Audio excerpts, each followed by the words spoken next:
નમસ્કાર વિદ્યાર્થી મિત્રો, અમૃતસરના ક્લાસમાં તમારું સ્વાગત છે। આજે આપણે ધોરણ 12માં પી વિભાગના તત્વોમાં સમૂહ 16માં સમૂહ 16 પી વિભાગના તત્વોમાં તેમના રાસાયણિક ગુણધર્મોનો અભ્યાસ કરવો છે। કેમિકલ પ્રોપર્ટીઝ, રાસાયણિક ગુણધર્મો, જેમાં સૌપ્રથમ આપણે તેમની ઓક્સિડેશન અવસ્થાની ચર્ચા કરીશું। મિત્રો, બહુ સરસ મજાની વાત આપી છે, ધ્યાન આપીશું। ઓક્સિડેશન અવસ્થાઓ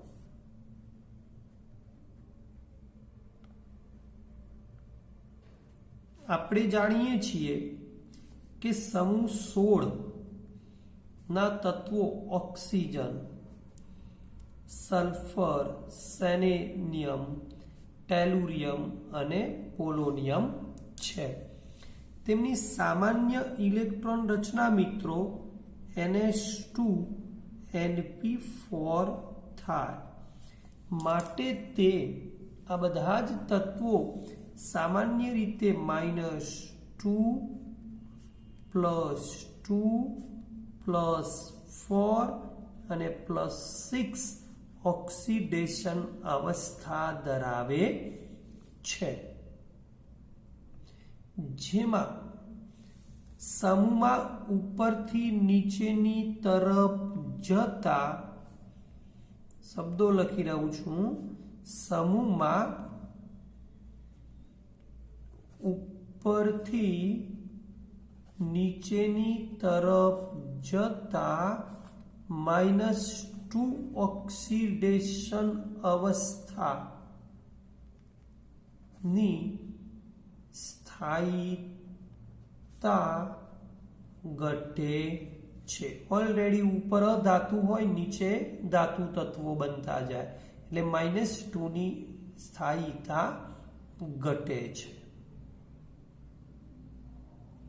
પોલોનિયમ છે ને એ -2, એનો મતલબ શું થયો? પોલોનિયમ એ -2 ભાગ્યે જ દર્શાવે, મીન્સ દર્શાવતો નથી એમ સમજો। એક ટોપિક પૂર્ણ કર્યો બેટા, -2। હવે ઓક્સિજનની વાત કરું। ઓક્સિજન છે ને એ મોટા ભાગે -2, પરંતુ OF2 માં ઓક્સિજન આપણે ગઈકાલે જ જોયું છે, +2 ઓક્સિડેશન અવસ્થા ધરાવે છે।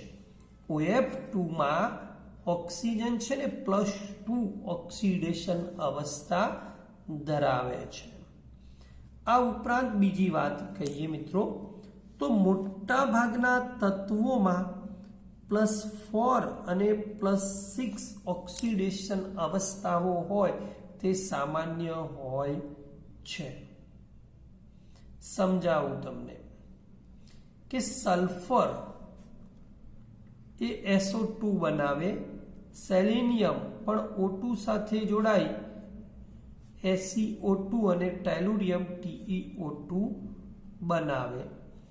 માટે સલ્ફર, સેલેનિયમ અને ટેલુરિયમ એ ઓક્સિજન સાથે જોડાય ત્યારે સલ્ફર, સેલેનિયમ અને ટેલુરિયમ એ જ્યારે પણ ઓક્સિજન સાથે જોડાય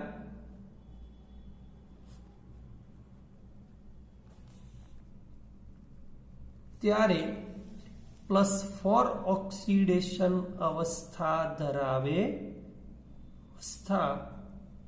ધરાવે છે। પરંતુ મિત્રો આજ આપણે જાણીએ SF6, SeF6 તેમજ TeF6 બનાવે। મીનિંગ શું થયો કે સલ્ફર, સેલેનિયમ અને ટેલુરિયમ એ જો ફ્લોરિન સાથે જોડાય અથવા સંયોજન બનાવે તો તેમાં +6 ઓક્સિડેશન અવસ્થા રહેલી હોય છે। મિત્રો ક્લિયર એકદમ। હવે બીજી વાત, આપણે જાણીએ છીએ કે સમૂહમાં ઉપરથી નીચેની તરફ જતા, મોસ્ટ આઈએમપી છે, સમૂહમાં ઉપરથી નીચેની તરફ જતા +6 ઓક્સિડેશન અવસ્થા ની સ્થાયીતા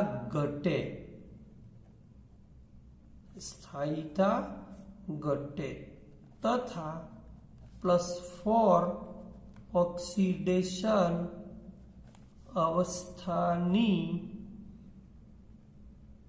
સ્થાયીતા વધે છે, જેને આપણે નિષ્ક્રિય યુગ્મ અસર કહીએ છીએ। બરાબર યાદ રાખશો, જો નિષ્ક્રિય યુગ્મ અસરમાં ખબર ન પડે તો આપણા વિડીયોમાં જોઈ લેવું, જેને ઇનર્ટ પેર ઇફેક્ટ કહેવાય, નિષ્ક્રિય યુગ્મ અસર। તો +6 ની જગ્યાએ +4 ઓક્સિડેશન અવસ્થાની સ્થાયીતા સમૂહમાં ઉપરથી નીચેની તરફ વધે, મીન્સ +4 નીચે સ્થાયી હોય તો ઉપર કયા સ્થાયી હોય? +6 વધુ સ્થાયી હોય છે। એક વાત કરી બેટા। હવે નંબર 2 કે ઓક્સિજન છે ને એની થોડી ચર્ચા કરી લઈએ। આપણે દરેક વખતે ચર્ચા કરીએ છીએ કે સમૂહનું પ્રથમ તત્વ એ હંમેશા સમૂહના બીજા તત્વોથી અનિયમિત વર્તણૂક દર્શાવે છે, તો ઓક્સિજન પણ સમૂહના અન્ય તત્વોથી અલગ પડે છે, અનિયમિત વર્તણૂક દર્શાવે છે। ઓક્સિજન પણ અનિયમિત વર્તણૂક દર્શાવે છે। તો એના 4 રીઝન હતા, આપણે જાણીએ છીએ। પહેલું, ઊંચી વિદ્યુત ઋણતા, દરેકમાં આ જ લાગુ પડે।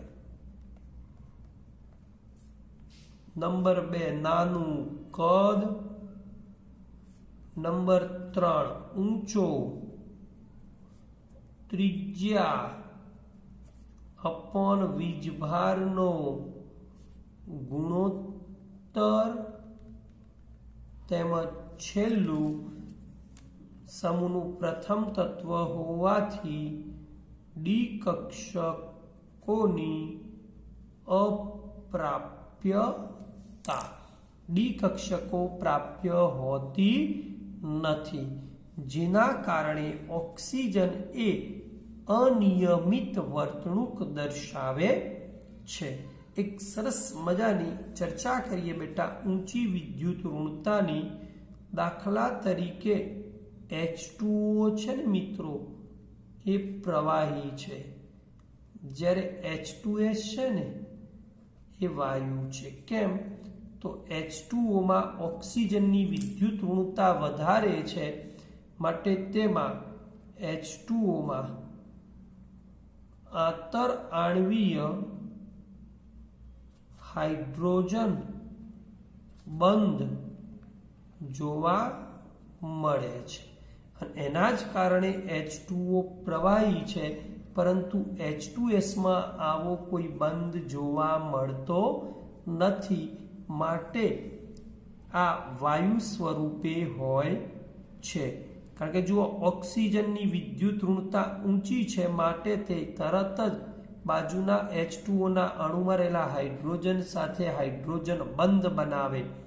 આ બનાવવાનો નથી, કારણ કે વિદ્યુત ઋણતા નીચી છે, માટે ઓક્સિજન છે ને એ અનિયમિત વર્તણૂક દર્શાવે છે એમ કહી શકાય. ચલો મિત્રો, હવે જોઈશું રાસાયણિક પ્રતિક્રિયાત્મકતા. રાસાયણિક પ્રતિક્રિયાત્મકતાની ચર્ચા કરવી છે.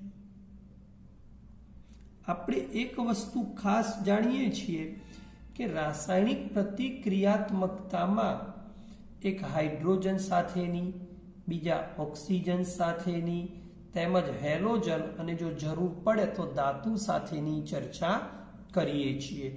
એમાં પહેલી આપણે લેવી છે હાઇડ્રોજન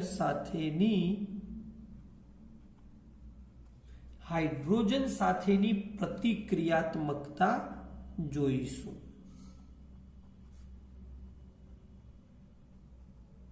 પ્રતિક્રિયાત્મકતાની ચર્ચા કરીશું.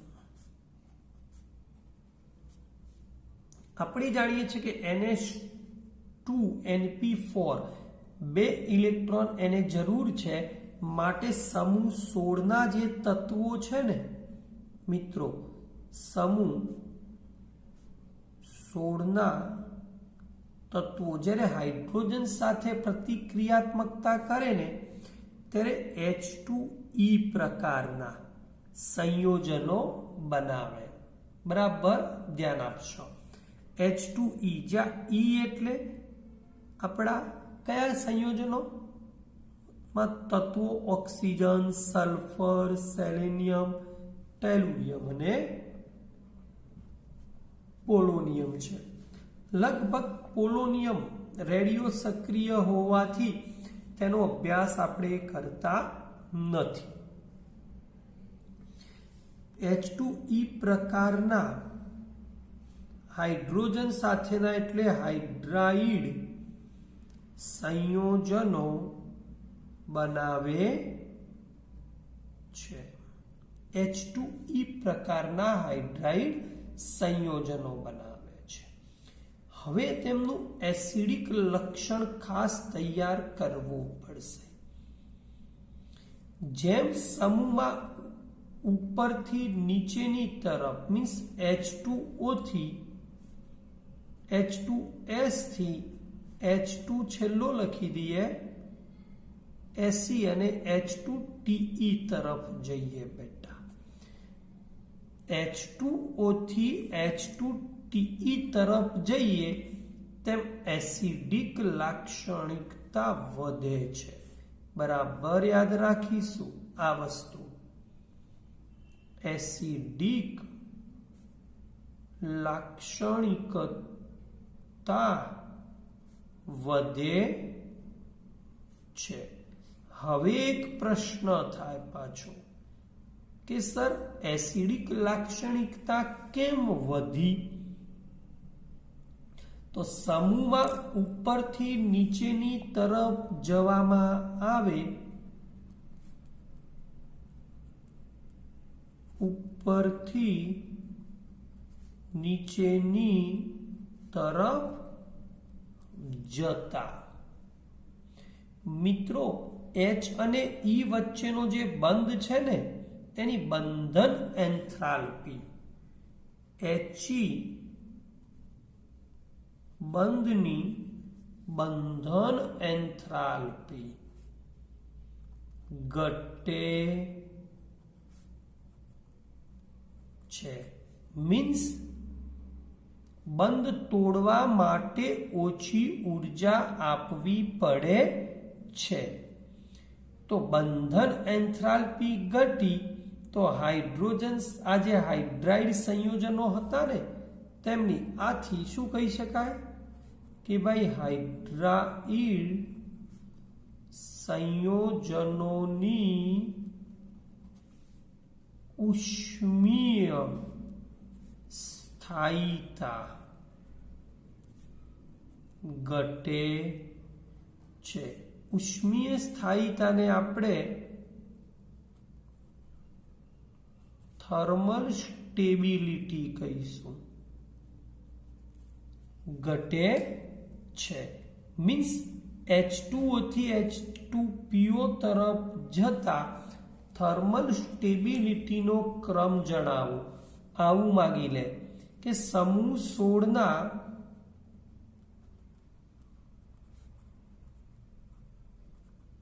હાઇડ્રાઇડ સંયોજનોની ઉષ્મીય સ્થાયીતાનો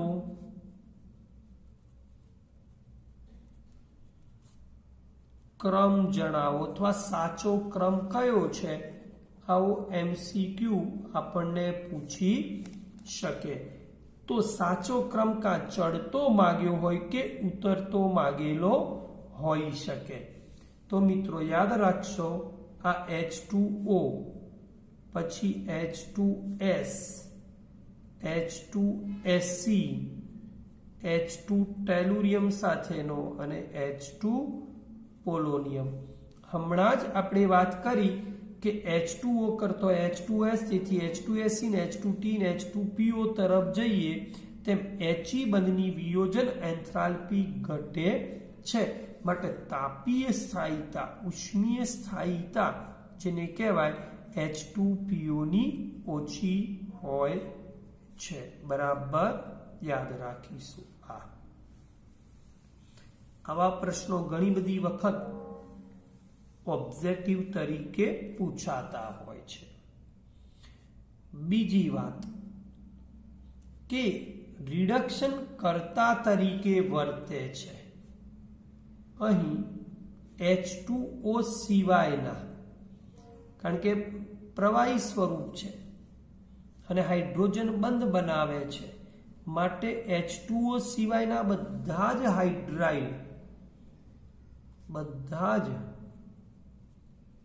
હાઇડ્રાઇડ સંયોજનો સરળતાથી હાઇડ્રોજન મુક્ત કરે છે, માટે રિડક્શન કર્તા તરીકે વર્તે છે.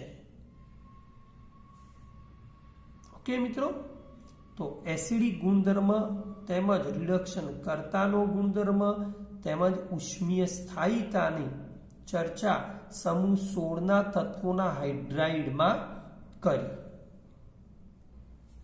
ઓકે મિત્રો, હવે જોઈએ ઓક્સિજન પ્રત્યેની પ્રતિક્રિયાત્મકતા. ઓક્સિજન પ્રત્યેની પ્રતિક્રિયાત્મકતા જોવી છે આપણે. પહેલા હાઇડ્રોજન પ્રત્યેની જોઈ, હવે ઓક્સિજન પ્રત્યેની. તો આ બધા જ સમૂહ 16 ના જે તત્વો છે ને,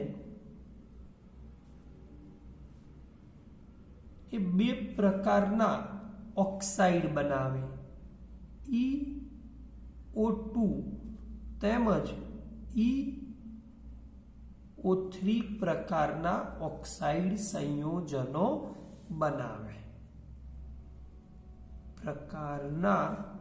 ઓક્સાઇડ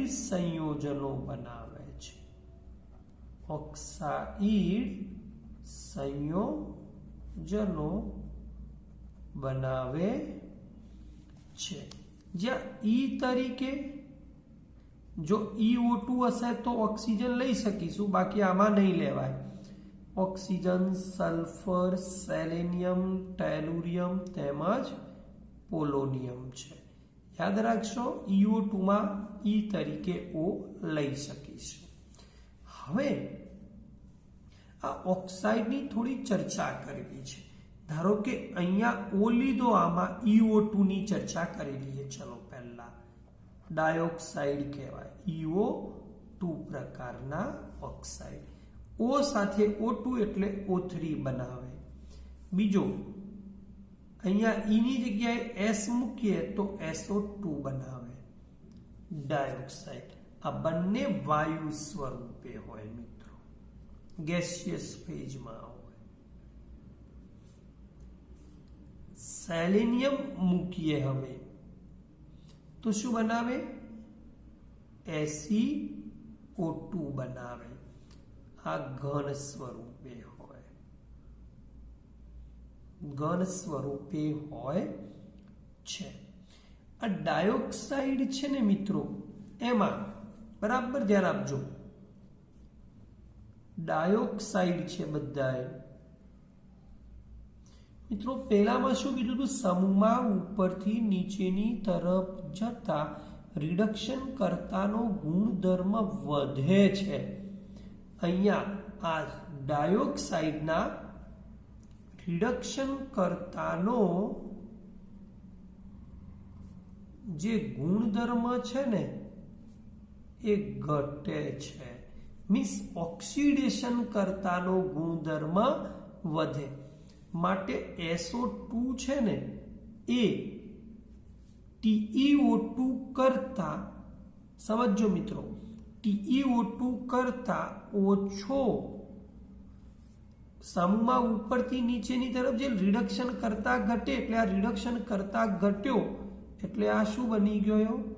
ઓક્સિડેશન કરતા બન્યો. અને SO2 શું થયો? રિડક્શન કરતા તરીકે વર્તે છે. યાદ રાખીશું. બીજી એક વાત, EO3 પ્રકારના બનાવવા છે. હવે EO3 પ્રકારના ઓક્સાઇડ બનાવવા છે.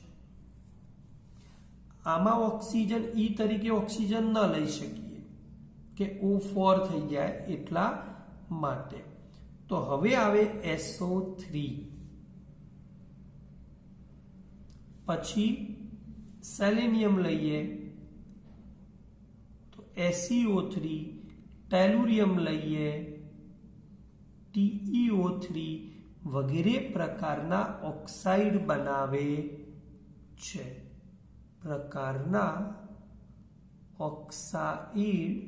બનાવે.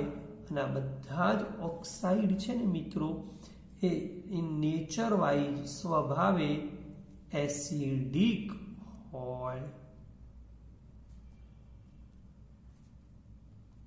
છે. બોલો, ક્લિયર મિત્રો? હવે જોવું છે હેલોજન પ્રત્યેની પ્રતિક્રિયાત્મકતા. ચલો, હવે હેલોજન પ્રત્યેની પ્રતિક્રિયાત્મકતા જોઈએ.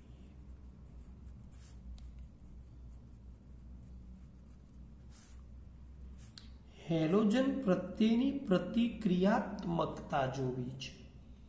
મિત્રો સમૂહ 16ના તત્વો છે ને તે X6 E X4 તેમજ EX2 પ્રકારના હેલોજન છે. માટે હેલાઇડ સંયોજનો બનાવે છે. સૌ પ્રથમ વાત કરીએ EX6 હેક્ઝા. 6 એટલે હેક્ઝા અને X એટલે હેલાઇડ સંયોજનોમાં માત્ર હેક્ઝા ફ્લોરાઇડ જ જાણીતા છે. ફ્લોરિન સાથેના જ ફ્લોરાઇડ જાણીતા છે. આ હેક્ઝા ફ્લોરાઇડ છે ને બધા જ વાયુ સ્વરૂપે હોય. દાખલા તરીકે સલ્ફર છે તો SF6 બનાવે છે, તો એ વાયુ સ્વરૂપે હોય. બીજું, તેમનું બંધારણ છે ને એ અષ્ટફલકીય હોય છે. તેમજ સંકરણ આપણે જાણીએ છીએ, સંકરણ sp3d2 ધરાવે છે. આ ખ્યાલ આપણે રાસાયણિક બંધનમાં મેળવેલો છે. એમાં એ બી અભ્યાસ કર્યો છે કે SF6 એ પોતાના વિશિષ્ટ અવકાશીય બંધારણના કારણે સ્થાયી હોય છે. એનું અવકાશીય બંધારણ વિશિષ્ટ પ્રકારનું છે, એના કારણે બંધારણને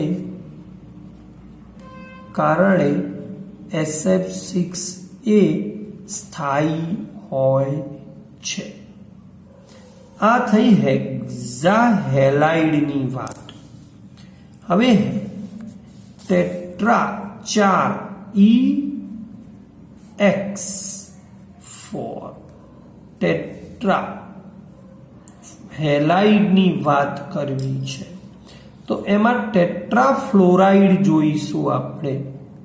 ટેટ્રા ફ્લોરાઇડ સંયોજનો હેક્ઝાવાળા બધા જ વાયુ સ્વરૂપે હતા, પરંતુ ટેટ્રા ફ્લોરાઇડમાં એવું નથી બેટા. SF4 છે ને એ વાયુ સ્વરૂપે છે, જ્યારે સેલેનિયમનો ટેટ્રાફ્લોરાઇડ છે ને એ પ્રવાહી છે. તેમજ એના પછી ટેલુરિયમ આવે, એનો ફ્લોરાઇડ એ ઘન બને છે. બરાબર યાદ રાખીશું. આના વિશેનો અભ્યાસ આપણે રાસાયણિક બંધારણમાં કરી ગયા છીએ. તેનું સંકરણ છે ને આ બધાનું, પેલાનું જેમ sp3d2 હતું એમ અહીંયા sp3d સંકરણ ધરાવે છે. તેમજ તેના બંધારણોની ચર્ચા કરીશું આપણે. તો તેમનું બંધારણ છે ને એ ત્રિકોણીય દ્વિપિરામિડલ હોય છે. ત્રિકોણીય દ્વિપિરામિડલ બંધારણ ધરાવે છે, જેના વિશે તમે મિત્રો જાણતા જ હશો. ત્રિકોણીય દ્વિપિરામિડલ બંધારણ કેવી રીતે, તો એ જરૂરી છે, માટે તમારી આગળ દોરી રહ્યો છું. આ S છે, તો એક ફ્લોરિન અહીંયા હોય, બીજો એક ફ્લોરિન અહીંયા છે, ત્રીજો એક ફ્લોરિન અહીંયા છે. ત્રણ ભેગા થઈ ત્રિકોણ બનાવે છે. એક ફ્લોરિન નીચે છે અને એક લોન પેર ઉપર છે. ત્રિકોણ ઉપર અને નીચે બંને પિરામિડ છે, માટે ત્રિકોણીય દ્વિપિરામિડલ બંધારણ બનાવે છે, જેમાં BP એટલે કે બોન્ડિંગ પેર બંધકારક ઇલેક્ટ્રોન યુગ્મ 1, 2, 3 અને 4 છે. તેમજ લોન પેર ઇલેક્ટ્રોન યુગ્મ 1 આવેલું છે. યાદ રાખીશું મિત્રો. અબંધકારક છે આ, અને બાકી 3 બંધકારક ઇલેક્ટ્રોન યુગ્મો આવેલા હોય છે. આને જો બંધ કરીશું લોન પેરને, તો તેનો ભૌમિતિક આકાર મળશે આપણને. ભૌમિતિક આકાર એનો હોય છે જેને આપણે ચીચવો કહેતા હતા, અંગ્રેજીમાં શો કહીએ છે. ચીચવો આકાર ધરાવે છે. ચલો મિત્રો, હવે જોઈશું E સાથે X2 કમ્પાઉન્ડ. ડાયહેલાઇડ કોણ આપે, તો ઓક્સિજન સિવાયના. ઓક્સિજન સિવાયના સંયોજનોમાં બે, એક ડાય ક્લોરાઇડ મળે ક્લોરીન સાથેના, તેમજ ડાય બ્રોમાઇડ સંયોજનો અસ્તિત્વ ધરાવે છે. આ બંને સંયોજનોનું સંકરણ મિત્રો sp3 જોવા મળે છે. સંકરણ sp3 અને sp3 હોય ત્યારે તેનો ભૌમિતિક આકાર આપણે જાણીએ છીએ સમચતુષ્ફલકીય હોય છે, સમચતુષ્ફલકીય આકાર ધરાવે છે. હવે એક બીજી વાત, કેટલાક મોનોહેલાઇડ સંયોજનો પણ જાણીતા છે. મોનોહેલાઇડ સંયોજનો પણ વ્યવહારમાં જાણીતા છે, જે દ્વિઅણુ તરીકે હોય છે, દ્વિઅણુ તરીકે રહેલા હોય છે. દાખલા તરીકે જોઈએ કેટલાક મોનોહેલાઇડ દ્વિઅણુ તરીકે કેવા હોય. દાખલા તરીકે સલ્ફર છે તો H2F2 બનાવે, સેલિનિયમ હોય તો Fe2F2 બનાવે. સમજો H2F2, એક મિનિટ બેટા, બીજા નંબરમાં ક્લોરીન વાળો લેવો છે સલ્ફરનો અને બ્રોમિન વાળો લેવો છે, જેથી તમને યાદ રહે સરળતાથી. ચલો સેલેનિયમ છે તો સેલેનિયમનો Fe2Cl2 બનાવે તેમજ Fe2Br2 બનાવે છે. આ દ્વિઅણુ છે ને બરાબર યાદ રાખીશું. વિષમીકરણની પ્રક્રિયા આપે છે. તે વિષમીકરણની પ્રક્રિયા આપે છે. હું લખી રહ્યો છું Fe2 સેલેનિયમનો ક્લોરાઇડ છે, એ ACCl4 જુઓ ટેટ્રામાં રૂપાંતર પામ્યો, +3Ac અહીંયા 1 3 4 એટલે અહીંયા 2 મૂકીશું બેટા. એસી સમજી લો, ક્લોરીન માઇનસ છે 2 ગયા, 2 માંથી અહીંયા +4 અને 0 ઓક્સિડેશન અવસ્થા આપે છે. એકમાંથી ઓક્સિડેશન આંકમાં વધારો ને ઘટાડો માટે વિષમીકરણની પ્રક્રિયા આપે છે. ઓકે મિત્રો, તો આજે આટલે સુધી આપણે રાખીએ છીએ. નેક્સ્ટ ક્લાસમાં સરસ મજાના ડાયઓક્સિજન વિશેનો અભ્યાસ કરીશું. ત્યાં સુધી અમરીશ સરને રજા આપશો. જય શ્રી કૃષ્ણ.